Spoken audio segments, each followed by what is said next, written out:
God of multiverse, god of story Loki. কিন্তু এত পরিবর্তনের আগে, এই সিংহাসনেরও আগে সে গেছিল পৃথিবীতে, যাতে সে পৃথিবী জয় করতে পারে আর রাজত্ব করতে পারে। তখন তাকে আটকাতে আর পৃথিবী বাঁচাতে পৃথিবীর মাইটেস্ট হিরোরা মানে অ্যাভেঞ্জার্সরা সামনে আসে। কে তাদের একত্র করেছিল?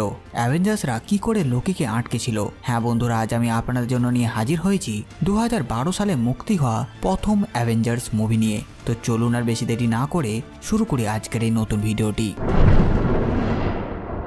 একটা আওয়াজ শোনা যায়, যেটা ছিল দ্য আদার্সের, যে আসলে চিতরি আর্মির লিডার। আর সে তার বস থ্যানোসের সাথে কথা বলছে। সে বলে টেসরেক্টের সিগন্যাল তারা পেয়ে গেছে, আর সেটি এখন এই ইউনিভার্সের একটি ছোট্ট গ্রহ পৃথিবীতে আছে, যেখানে মানুষেরা থাকে।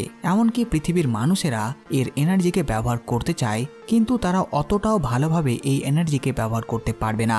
আর তাই সে চায় এই টেসরেক্টটা পৃথিবী থেকে উদ্ধার করবে।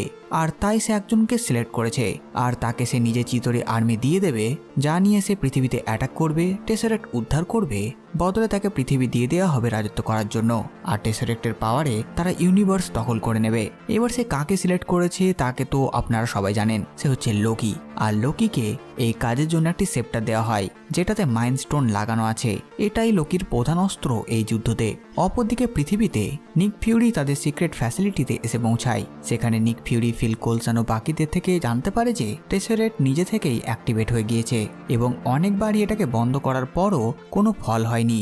এটা প্রতিবারই অন হয়ে যাচ্ছে। সেই ফ্যাসিলিটিতে হকাইও ছিল। তাকে নিক ফিউরি জিজ্ঞেস করে সে কিছু অদ্ভুত নোটিস করেছে কিনা। উত্তরে হকাই বলে এখানে টেসরেক্টের আচরণ অদ্ভুত মনে হলেও আসল ঘটনা ওপারে ঘটছে। মানে এই টেসরেক্টের সাহায্যে পোর্টাল খোলা যায়, যেখানে আমরা আছি এটা নয়, এর অন্য প্রান্ত যেখানে পোর্টাল খুলছে সেখান থেকে কিছু হচ্ছে, যার ফলে এখানে এই অদ্ভুত আচরণগুলো নোটিস করা হচ্ছে। হঠাৎ তখন টেসরেক্ট আবার অ্যাক্টিভেট হয়ে যায়, আর সেটা থেকে এনার্জি গিয়ে একটি পোর্টাল ওপেন হয়, আর সে পোর্টাল দিয়ে বেরিয়ে আসে লোকি। নিক ফিউরি তাকে দেখে আর তার হাতে অস্ত্র, তাই তাকে সে স্যারেন্ডার করতে বলে। কিন্তু লোকি কোনো কথা না শুনে পাখিদের উপর আক্রমণ শুরু করে দেয়, এবং সে হকাইকে তার অস্ত্র দিয়ে হিপনোটাইজ করে ফেলে। ফলে হকাই তার কন্ট্রোলে চলে আসে, এবং সাথে সাথে ডক্টর এরিক সেলভিককেও সে অস্ত্র দিয়ে বশ করে নেয়। লোকি এখান থেকে টেসরেক্ট নিয়ে যেতে চায়, নিক ফিউরি তাকে নিষেধ করে, আর এই পুরো ফ্যাসিলিটিটার সেলফ ডিস্ট্রাকশন মোড অন করে দেয়। ফলে পুরো ফ্যাসিলিটিটা ধূলিসাৎ হয়ে যাবে কয়েক মিনিটের মধ্যেই, আর সেখানে লোকির চাপা পড়ে থাকবে। কিন্তু হকাই যেহেতু এখন লোকির টিমে, তাই সে এই প্ল্যানটি জানে, আর সে লোকিকে বলে দেয়। এরপর লোকি তার নতুন সাথীদের ও টেসরেক্টটি নিয়ে ওখান থেকে বেরিয়ে যায়। নিক ফিউরি তার পেছনে যায়, নিজে যথাসাধ্য চেষ্টা করে লোকিকে আটকাতে, কিন্তু সে তাকে আটকাতে পারে না। এইদিকে সেই ফ্যাসিলিটিটিও ধূলিসাৎ হয়ে যায়। অন্যদিকে নাতাশা রোমানফ মানে ব্ল্যাক উইডো নিজের একটি মিশনে আছে, যেখানে তাকে বন্দি করা হয়েছে। সেখানে ফিল কোলসন তাকে ফোন করে, নাতাশা নিজেকে সেই বন্দি থেকে ছাড়ায়, আর বাকিদের মেরে সেই ফোনটি রিসিভ করে। আর সে জানতে পারে বিগ গাইকে আনার সময় হয়ে গেছে। এরপর নাতাশা সেই বিগ গাই মানে হাল্কের খোঁজে ভারতের কলকাতা পৌঁছায়, যেখানে হাল্কের অল্টার ইগো ব্রুস ব্যানার লুকিয়ে আছে, আর সে সেখানে সাধারণ জীবনযাপন করছে। নাতাশা ব্রুসকে বুঝিয়ে সুঝিয়ে মানিয়ে নেয়, আর তাদের সাথে আসার জন্য বলে, কারণ তাদের দরকার ব্রুস ব্যানারের, যে টেসরেক্টটি খোঁজার জন্য তাদের সাহায্য করবে। অপরদিকে নিক ফিউরি তার অ্যাভেঞ্জার্স টিমের মেম্বারদের একত্র করার জন্য ওয়ার্ল্ড কাউন্সিলের সাথে কথা বলে, আর তাতে রাজি করিয়ে নেয়, কারণ শত্রু অনেক শক্তিশালী। এরপর সে গিয়ে দেখা করে স্টিভ রজার্স অর্থাৎ ক্যাপ্টেন আমেরিকার সাথে, আর তাকে টেসরেক্টের ব্যাপারে জিজ্ঞেস করে যে ওটার ব্যাপারে কিছু অজানা আছে যেটা আমাদের জানা দরকার। উত্তরে স্টিভ রজার্স বলে ওটাকে সমুদ্রের থেকেই তোলা একদমই উচিত হয়নি। এদিকে নিউ ইয়র্ক সিটিতে টনি নতুন স্টার টাওয়ার রেডি, আর সে সেটার লাইট অন করে, আর সে সেটার ইলেকট্রিক অফ করে সমুদ্র থেকে উঠে আসে, কারণ এখন এই স্টার টাওয়ার কোনো ইলেকট্রিসিটিতে নয়, আর্ক রিঅ্যাক্টরের পাওয়ারেই চলবে। আর সে লাইট অন করে সেই বিল্ডিং এ। এই বিল্ডিংটা শহরের সব থেকে দামিও ও উঁচু বিল্ডিং। এরপর সে নিজের বিল্ডিং এ পৌঁছায়, নিজের আর্মার খুলে ফেলে, আর পেপার পটসের সঙ্গে কিছু প্রাইভেট মোমেন্ট কাটাচ্ছিল। ততক্ষণে সেখানে ফিল কোলসন এসে পড়ে, আর সে টনিকে একটি ফাইল দেয়, যেই ফাইলে টনি এই পৃথিবীর কিছু মাইটেস্ট হিরোদের তথ্য পায়, যেমন থর, ক্যাপ্টেন আমেরিকা ও হাল্ক। এছাড়া টেসরেক্টের তথ্যও ছিল সেই ফাইলে, যা দেখে পেপার বুঝে যায় টনিকে অনেক কাজ করতে হবে এখন। তাই সে সেখান থেকে চলে যায়, আর ফিল কোলসনকে বলে আমাকে এয়ারপোর্টে নামিয়ে দিও। আর টনি এদিকে নিজের কাজ শুরু করে দেয়। এরপর কোলসন সেখান থেকে গিয়ে ক্যাপ্টেন আমেরিকাকে সাথে নেয়, আর তারা পৌঁছায় শিল্ডের হেলিক্যারিয়ারে, যেখানে ফিল কোলসনের কথাতে বোঝা যায় সে ক্যাপ্টেন আমেরিকার অনেক বড় ফ্যান।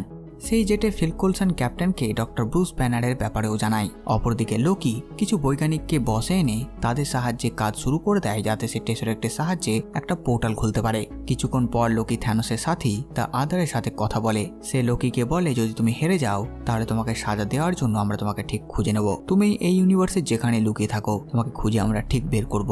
এদিকে ক্যাপ্টেন আমেরিকা হেলিক্যারিয়ারে পৌঁছে যায়। সেখানে তার সাক্ষাৎ হয় নাতাশার সঙ্গে, সাথে সাথে ব্রুস ব্যানারের সাথেও। তাদের সেখানে আসতেই হেলিক্যারিয়ারটি জল থেকে উঠে আকাশে চলে যায় আর অদৃশ্য হয়ে যায়, যা দেখে ক্যাপ্টেন মনে মনে খুব খুশি হয় এমন টেকনোলজি দেখে। প্রথমে সে ভেবেছিল এটা কোনো জলজাহাজ। কিছুক্ষণ পর নিক ফিউরি এসে ব্যানারকে ধন্যবাদ জানায় আর তাকে তার ল্যাবে পাঠায়, যেখানে বসে সে টেসরেক্ট খোঁজার কাজ শুরু করতে পারবে। এদিকে এরিক সেলভিকে দরকার ইরিডিয়াম তার কাজকে এগিয়ে নিয়ে যাওয়ার জন্য, যেটা আনতে লোকি শহরে চলে আসে। আর লোকি যে শহরে এসেছে সেটা হেলিক্যারিয়ার থেকে তারা জেনে যায়। এখানে লোকি এসেছে কারণ ইরিডিয়াম একটি লকারে রাখা আছে আর সেই লকারটি রেটিনা স্ক্যান দিয়ে খোলা হবে, তাই হকাই সে লকারের কাছে আছে। এদিকে লোকি সেই ব্যক্তিটিকে ধরে আর একটা ডিভাইস তার চোখে লাগিয়ে দেয় আর তার চোখের স্ক্যান হতে শুরু করে, যেটা ওদিকে হকাইয়ের একটা ডিভাইসে হলোগ্রাফের মতন শো করে। ফলে সেই লকারটি খুলে যায় আর হকাই ইরিডিয়াম বের করে নেয়। সেই লোকটির চোখ স্ক্যান করে নেবার পর লোকি শহরের লোকেদের উপর অত্যাচার শুরু করে আর ছোটখাটো অ্যাটাকও করে। এরপর সে সবাইকে ভয় দেখায় আর বলে মাথা নত করো আমার সামনে, কারণ আমি তোমাদের দেবতা। কিন্তু সেখানে এক বৃদ্ধ উঠে দাঁড়ায় আর বলে তোমার মতন বাজে লোকের সামনে আমরা মাথা নত করবো না। যা শুনে লোকি রেগে যায় আর তাকে মারতেই যেত সেখানে ক্যাপ্টেন আমেরিকা এসে হাজির হয় আর লোকির সাথে তার ফাইট শুরু হয়ে যায়। কিছুক্ষণের মধ্যে সেখানে নাতাশা একটা জেট নিয়ে উপস্থিত হয় আর হঠাৎ তখন তাদের জেটের স্ক্রিন হ্যাক করে টনিও এসে হাজির হয় নিজের আয়রন ম্যান আর্মারের সাথে। টনি এসেই নিজের বিভিন্ন রকম ওয়েপেন দিয়ে লোকির দিকে এম করে আর লোকি সেখানে আত্মসমর্পণ করে নেয়। তারপর তারা লোকিকে সঙ্গে করে নিয়ে জেটে করে ফিরে যায় হেলিক্যারিয়ারের দিকে। সেখানে টনি ক্যাপ্টেনের মজা ওড়ায়, কারণ স্টিভ রজার্স বর্তমান পৃথিবীর ব্যাপারে ততটাও জানে না। হঠাৎ তখন বিদ্যুৎ চমকায়, যেটা দেখে লোকিও ভয় পায়। যা দেখে ক্যাপ্টেন বলে বিদ্যুৎ চমকানো দেখে ভয় পেয়ে গেছো তুমি? তখন তাদের জেটের উপর থর এসে হাজির আর সে ভেতরে ঢুকে আয়রনম্যানকে হাতুড়িতে করে এক বাড়ি মেরে দূরে ফেলে দেয় আর লোকিকে নিয়ে সেখান থেকে চলে যায়। আয়রনম্যান সাথে সাথে উড়ে যায় তাদের পেছনে। এদিকে ক্যাপ্টেনও জেট থেকে লাফ দেয়। থর লোকিকে একটা পাহাড়ে নিয়ে গিয়ে টেসরেক্টের ব্যাপারে জিজ্ঞেস করে আর তাকে বোঝায় যে সে যেটা করছে সেটা ঠিক না। কিন্তু লোকির মনে এখন থর ও তার বাবা ওডিনের জন্য কোনো জায়গা নেই। সে তাদের এখন ঘৃণা করে আর সে বলে তোমাকে এখানে পাঠানোর জন্য ওডিন কালো জাদুর সাহায্য নিয়েছে। কারণ বন্ধুরা আপনারা তো জানেন অ্যাসগার্ডের বাইফ্রস্ট এখন আর নেই, যেটা সাহায্যে তারা ট্রাভেল করতো বিভিন্ন রিয়ালমে। তাই এখন ডার্ক ম্যাজিকের সাহায্যে ওডিন থরকে পৃথিবীতে পাঠিয়েছে লোকিকে আটকাতে। থর এরপর আর কিছু বলতে পেত। আয়রনম্যান এসে তাকে নিয়ে একটা জঙ্গলে গিয়ে পড়ে। সেখানে দুজনের মধ্যে লড়াই হয়। লোকি না পালিয়ে সে পাহাড় থেকেই তাদের লড়াই দেখে। তখন তাদের লড়াইয়ের মধ্যে ক্যাপ্টেন এসে তাদের থামায়। শেষ অবধি তারা লোকিকে হেলিক্যারিয়ারে নিয়ে যায়, যেখানে নিক ফিউরি লোকিকে একটি বড় কাঁচের চেম্বারে বন্দি করে রাখে, যেটা অনেক মজবুত। আর সেটা এমনভাবে সেট আপ করা আছে যে যদি লোকি সেটা জবরদস্তি খোলার চেষ্টা করে তাহলে পুরো চেম্বার 30,000 ফুট নিচে গিয়ে পড়বে। এদিকে থর বাকিদের লোকি চিতরে আর্মির ব্যাপারে জানায়। তখন সেখানে টনি এসে হাজির। ব্রুস কিন্তু বুঝতে পারে না লোকির ইরিডিয়ামের কেন দরকার। তখন টনি বলে ইরিডিয়াম টেসরেক্টকে স্টেবল রাখার কাজ করে। টনি সেখানে কম্পিউটারগুলোকে চেক করতে লাগে আর বড় চালাকির সঙ্গে একটা ছোট্ট ডিভাইস সেখানের একটাতে লাগিয়ে দেয়, যাতে সেখানের কিছু ইনফরমেশন নিতে পারে। সেখানে তার আলাপ ব্রুসের সাথে হয়। এখানে টনি ব্রুসের সাথে কথা বলে আর অনেক ইমপ্রেস হয়, কারণ দুজনে অনেক জিনিয়াস। তারপর ব্যানার ও টনি একসাথে ল্যাবে কাজ শুরু করে দেয় টেসরেক্ট খোঁজার জন্য।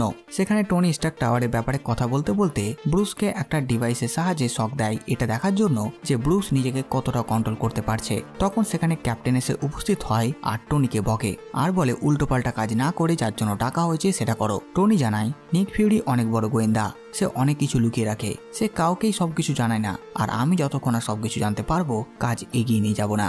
আর সে এখনো ভেবে পাচ্ছে না ফিউরি তাদের এখনই কেন ডাকলো, আগে কেন ডাকেনি, সে কি লুকোচ্ছে। কখনই কি কেউ ভেবে দেখেছো? ব্রুস ক্যাপ্টেনকে বলে টনি স্টার্ক এমন আর্ক রিঅ্যাক্টর বানিয়েছে যেটা তার স্টার্ক টাওয়ারকে 1 বছর ধরে এনার্জি দিতে পারবে। মানে স্টার্ক এনার্জি বানাতে ওস্তাদ। তাহলে ফিউরি যখন টেসরেক্টের উপর কাজ করছিল তখন সে স্টার্ককে কেন প্রজেক্টের অংশ বানায়নি?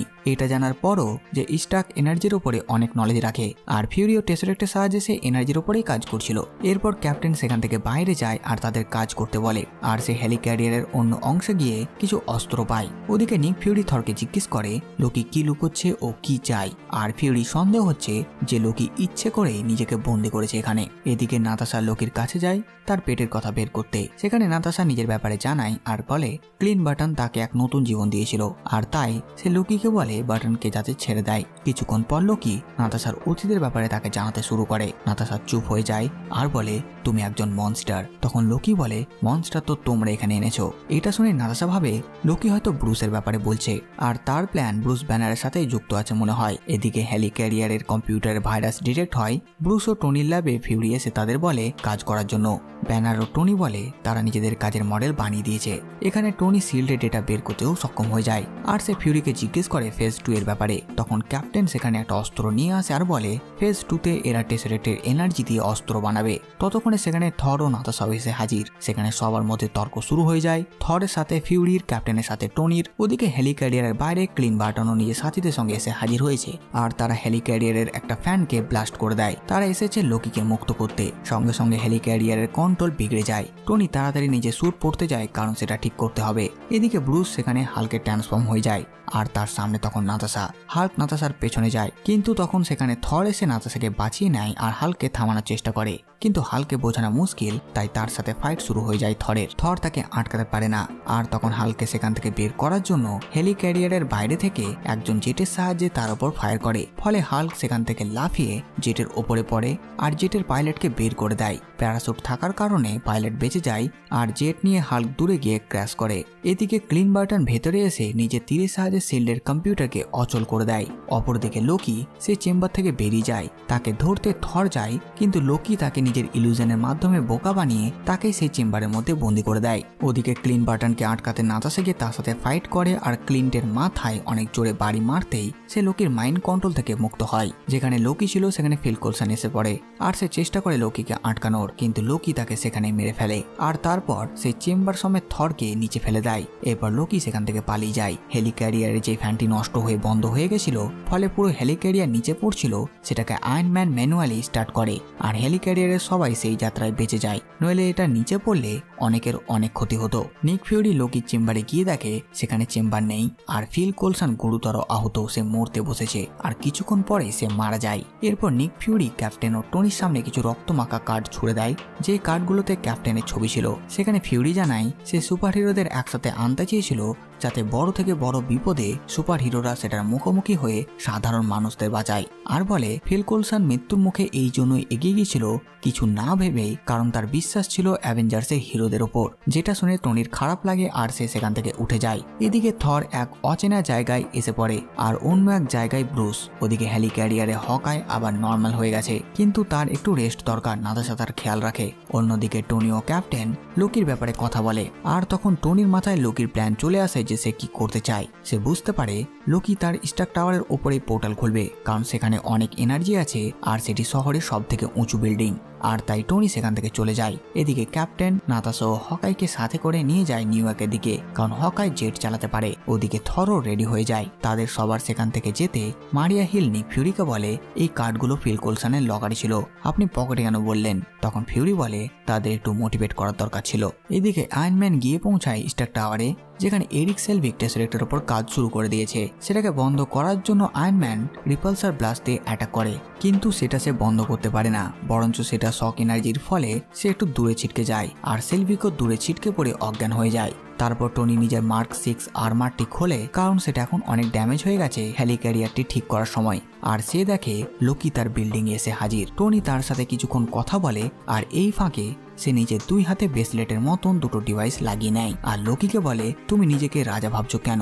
এখানে কেউ তোমার পুজো করবে না। লোকি টনিকে কন্ট্রোল করার চেষ্টা করে, কিন্তু আর্ক রিঅ্যাক্টরের উপর সেপ্টারের কোনো প্রভাবই হয় না। ফলে সে রেগে যায় আর টনিকে বিল্ডিং থেকে নিচে ফেলে দেয়। তখন টনি নিজের মার্ক 7 আর্মারটি জার্ভিসের সাহায্যে ডিপ্লয় করে আর পড়ে নেয়। ততক্ষণে এদিকে নিউ ইয়র্কের ওপর পোর্টালও খুলে গেছে, আর চিতরি আর্মি এসে অ্যাটাকও শুরু করে দেয়। আয়রন ম্যান সেগুলো আটকাবার চেষ্টা করে, আর এইদিকে তখন ক্যাপ্টেন, ব্ল্যাক উইডো আর হকাই শহরে এসে গেছে। শহরে তারা গ্রাউন্ডে চিতরি আর্মিদের আটকাতে শুরু করে। থর এসে লোকিকে আটকাবার চেষ্টা করে, কিন্তু লোকি থরকে আঘাত করে পালিয়ে যায়। তুমুল লড়াই চলে তাদের সাথে চিতরি আর্মির। কিছুক্ষণ পর সেখানে ব্রুস ব্যানারও পৌঁছে যায়, আর অবশেষে সে হাল্ক হয়ে তাদের সাহায্য করে আর আর্মিদের বিপক্ষে লড়াই করে। সেই লড়াই অনেক গুণ বেড়ে যায়। চিতরি আর্মি শেষ হবার নামই নেয় না। তখন ওয়ার্ল্ড কাউন্সিলের মেম্বার মিসাইল ছোড়ার আদেশ দেয় নিউ ইয়র্কের দিকে। তারা চায় যেভাবেই হোক সমস্ত চিতরিকে শেষ করতে হবে। তারা শহরের বাইরে গিয়ে অন্য শহরে, এমনকি অন্যান্য দেশে হামলা যাতে না করতে পারে। নিক ফিউরি বারণ করা সত্ত্বেও তারা পারমিশন দিয়ে দেয় মিসাইল ছোড়ার জন্য।